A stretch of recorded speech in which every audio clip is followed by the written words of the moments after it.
I wanted to get your opinion on what's broken with the American labor system that keeps sending jobs overseas, and what do you hope to do to keep American jobs in America? Why do we keep sending jobs overseas? I think it's a multifaceted issue. We overtax, we overregulate, and we allow for over-litigation of our commercial system of businesses.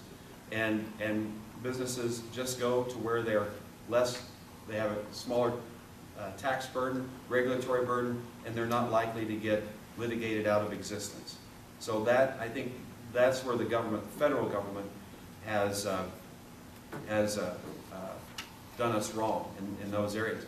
I think also, however, the idea, the combination of no tariff agreements, free trade agreements, into our economy, domestic economy, when in fact we have a tax system that creates higher costs in doing business in America. There's a lot of discussion today of the value-added tax and the possibility of that. Folks, we already have a value-added tax. We call it the income tax. If you take a product from the time the raw material is mined out of the ground, in all of the manufacturing processes as it goes through, the income taxes must be covered in the cost of all of those processes. And so, you know, the miner and the mining company, the miner pays income taxes, the mining company pays income taxes. And you know who pays for that? Well, the foundry pays for that whenever they get that. And it just goes down the line until when you purchase an automobile made in America, you have literally, you're paying the taxes for everyone from the miner to the salesman that is selling you the car. And how much of that is taxes? Do you know how much the purchase of your latest car, how much of that was actually taxes? No. Which is what happens in a value-added tax.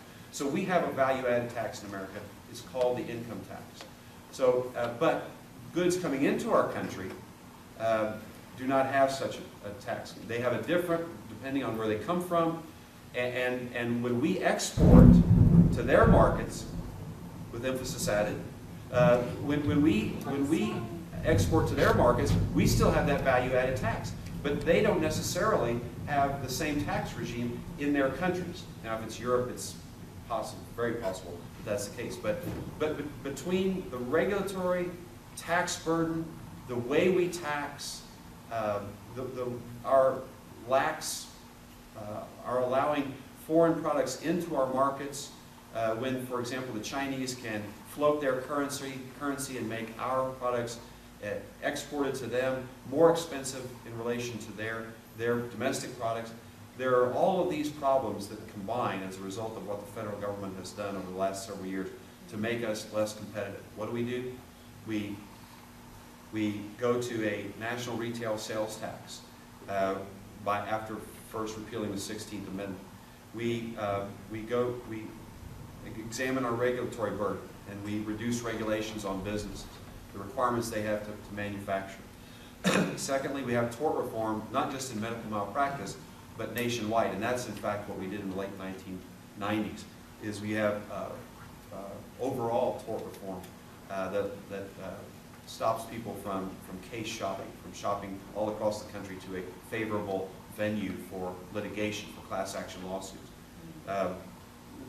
That's a pretty tall order overall, but we have to start somewhere.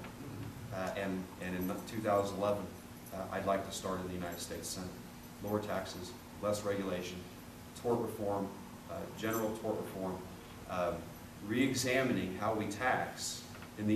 According to the founders, according to the framers of the Constitution, we did not borrow money from China to fund our government.